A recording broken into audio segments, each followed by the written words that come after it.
Time for the world according to, and I was informed yesterday that today is Tradie Tuesday, apparently. We talked to a tradie, so I got onto a tradie and caught up with the tradies today. He's a concreter from Marriott's Concreting. His name is Jason Marriott. I went straight to the man and caught up with him and talked about concreting, how he got into it and onwards, and some of the new trends they're getting into now and what they're chucking in the concrete mixer these days. So, Jason, thanks for joining us on Breakfast. Take us back to back in the day, how and when you got started in the concreting business, without giving away your age or anything. No worries at all, John. Thanks for inviting me on the show. I started off 30 years ago, worked for a local council for 10 years, and decided to leave there. We worked on sort of weekends and our RDOs to get in front and built up a small client base of builders, and the smaller jobs turned into larger ones, and I decided to leave, and that was the year the GST came in, so it was a big move. Young family, we had the two little ones and just paid off the house, and it was a big move. But it's worked out well. So that was some 25 years ago. So wow, that's a while ago. And you're saying earlier off air, apprenticeships in concreting didn't exist back then, which I find very hard to believe. No, I guess concreting wasn't classed as a trade or a skill as such. If you wanted to do an apprenticeship sort of related to concreting, you had to do a plastering apprenticeship. But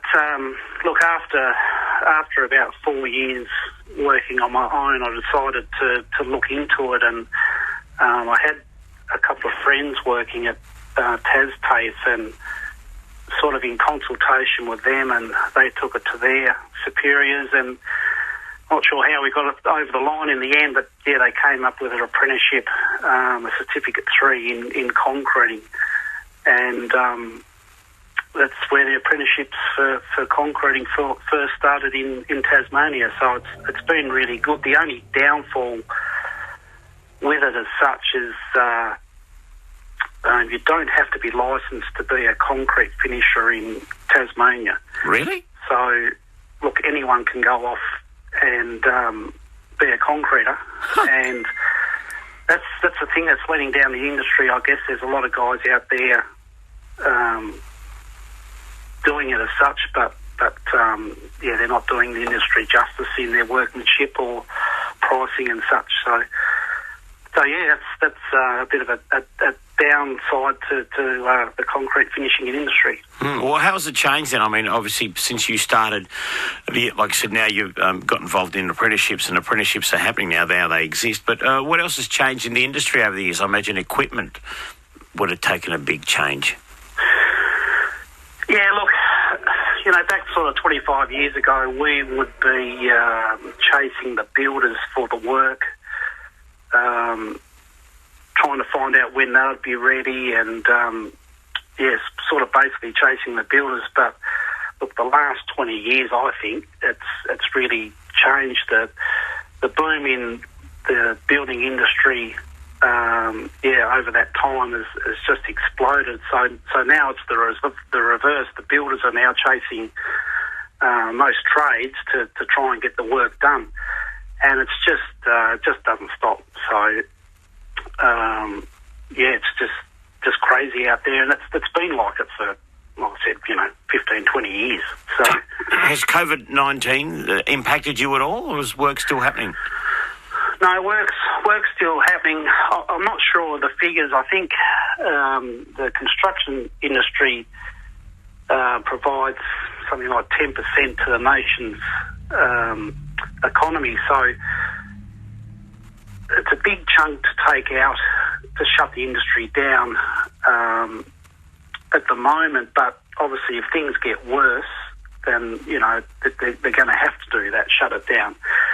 But the building sites that I've been on the last 3 weeks, the builders are doing the right things with keeping your right distance apart, and providing soaps and all that. So everyone is taking it seriously, and we're still getting the work done until the government, if the numbers get up there and the government decides to shut down the industry, then that's when obviously we stop. But at the moment, it's still ticking over. The work has dropped a little bit, but we just got to wait and see what happens, I guess. Oh, that's good though. You're very lucky to keep going, I guess, because as we know, a lot of people aren't. What jobs do you hate doing? Is there anything you don't like doing in the business, like the hard stuff? Is there anything too difficult or takes a little more concentration? No, there's nothing too difficult. Look, probably going back 15 years ago, what was in fashion in concrete at the time was stencil concrete, and that was can be a bit temperamental. Trying to do stencil work, and with the stencil work, we had to throw on colours onto the stencil, whatever colour the client picked, and it was quite messy. And obviously, if it was a black job, you'd go home black, or if it was a terracotta colour, you'd go home terracotta. So it wasn't a healthy product for us to use, but that's probably the only thing. Not that it was too hard, but just some jobs were a bit tricky, but would get them done. Yeah. What happens now then? You said back then you had stenciling was very popular. What's popular now? What trends are you getting into now? What's different in concreting? What's weird or unique? Yeah, look, it's gone from stencil. I mean, it originally started off as just grey concrete, and then it went to mixing oxides with cement and metal dust and throwing that onto the concrete and troweling it in to give it a colour. Then they brought out actual colours, so you wouldn't have to mix it yourself, and you'd throw the colours on and trowel it in, and quite an assortment of different colours to choose from. And then there was stamped concrete to make it look like slate impressions or cobblestones, or there's a pattern to make the concrete look like a natural rock with the addition of colours. Then it went to stencil concrete. That was in fashion for probably 5 or 6 years, but I guess now it's gone to exposed aggregate, probably the last maybe 10 years or so. Yeah, there's a lot you can do it at the moment. There's glow stones that are just starting to take off in Hobart. What are they? They're just little stones that we buy them in from Melbourne. They glow in the dark? Yeah, they're all different colours. Basically they get charged up through the sun through the day, and then at night they glow like all buggery. So that's fantastic. So that's just something different. And look, a lot of clients out there they just want something different that no one else has got, and that's sort of starting to take off. So.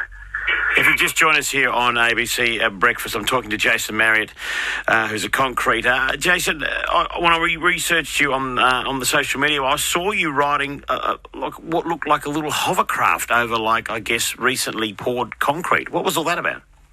Oh, that's Elvis. Is it? Yes, we call it Elvis. It's a ride on power trow. It's the only one of its kind in the state, and basically it's a power trow that covers a lot of area quickly. Obviously for really big jobs. Yeah.